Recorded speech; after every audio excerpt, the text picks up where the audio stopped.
Hi guys, so we've got home workout number one.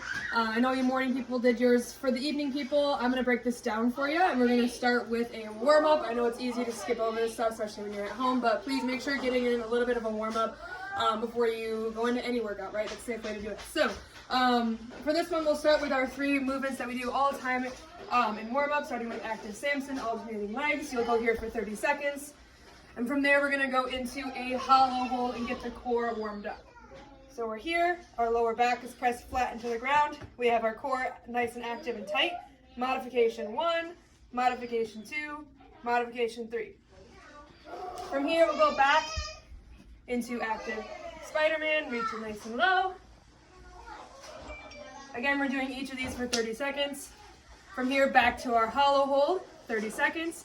And we're gonna finish with push-up to down dog. And that will be our warm-up. 30 seconds of each of those. If you don't feel warm after 30 seconds of each, do it twice, okay? You wanna feel nice and warm. Is 10 rounds for time, 21 air squats, 15 sit-ups, 9 burpees. 10 rounds of that. We got a little after party afterwards, which I'll break down for you as well. So 21, 15, 9. First we're looking at air squats. We've got a hip width stance with our feet, toes slightly turned out. From this position, we're gonna start with our hips shooting backwards and drop the butt.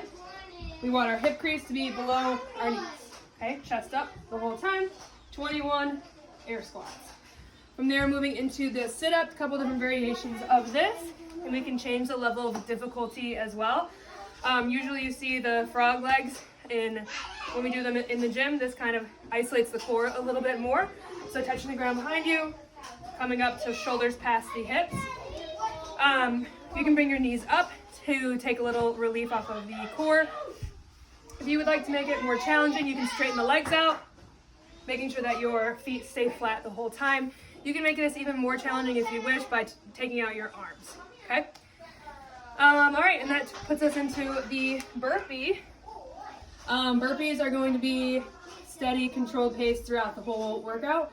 So we want to make sure that we're controlling ourselves the whole time. So that means we're using that flop and pop technique as we come down. We want to let gravity do that work for us, okay? All right, this workout, again, 10 rounds. There's a 25-minute cap. So you're moving for a long period of time. We want to make sure that we are pacing ourselves correctly, all right? A way that you can do this is, one, by having a timer by you, being able to watch your rounds. So you want to keep our rounds relatively the same throughout. You can go a step further and try to make your second half of your workout faster than your first half of your workout. A way to stay consistent in this one is isolating the different movements. So air squats, we don't want to sprint them. It's a lot of reps. So my recommendation to you is to take a nice pause at the top every rep. Breathe out. I'm gonna be able to stick with that a lot longer than if I sprinted through 21 reps. I would crash and burn pretty fast there. I wouldn't get through too many rounds, right? The burpees, we talked about this a little, slow and controlled. We don't wanna stop on the burpee.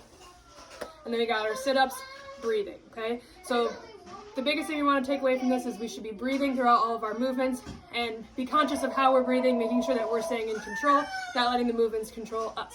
Good luck. Okay, so after party, it's a lot of core engagement. So you're gonna go through 3 giant sets. That just means there's a lot of movements kind of piled into one. You're gonna go through the whole list and then rest for 2 minutes. So just how it's written on Wodify, that's how you're gonna go through it. So we're looking at side planks. A couple ways you can do this one. First is on your hand. We wanna make sure that our hand and shoulder are stacked. So we don't want our hand way out here or out in front. It's gonna help create balance problems. If you have trouble with balance, you can take one foot off to the side like this. If you have trouble holding yourself up, we can take a knee from here. These can also be done from your elbow. Okay, so we've got left and right planks. Something to be conscious of is your body from this angle. We don't want to see any of this shape. We want a nice straight line, okay? And then we've got hollow rocks right in the middle there. So y'all know hollow holds, right? Just like this. The rocks is tapping up, down, back and forth, like a teeter-totter. And again, our lower back shouldn't leave the ground. If you're rocking and your lower back is leaving the ground, you're not hitting that, what we're looking to do. So we're keeping our lower back nice and tight. For me, that means I have to bend my knees and I rock from here. Okay? If you can straighten your legs out, great. Otherwise, we'll bring those knees in. You can also bring your hands in if that's a necessity as well. And then the last one on there is V-ups. So for this one, we're gonna be kind of like an axle on our butt here. We're gonna be laying completely flat, come up, tap the toes. Most common mistake here is people bring their feet up and then just kind of hit their feet. Make sure you get their whole back off the ground, okay? So again, all the way up and control back down. All the way up, control back down. Modifications for this, knees bent, so you look like this. Keeping our toes pointed and our legs together. Good luck, guys.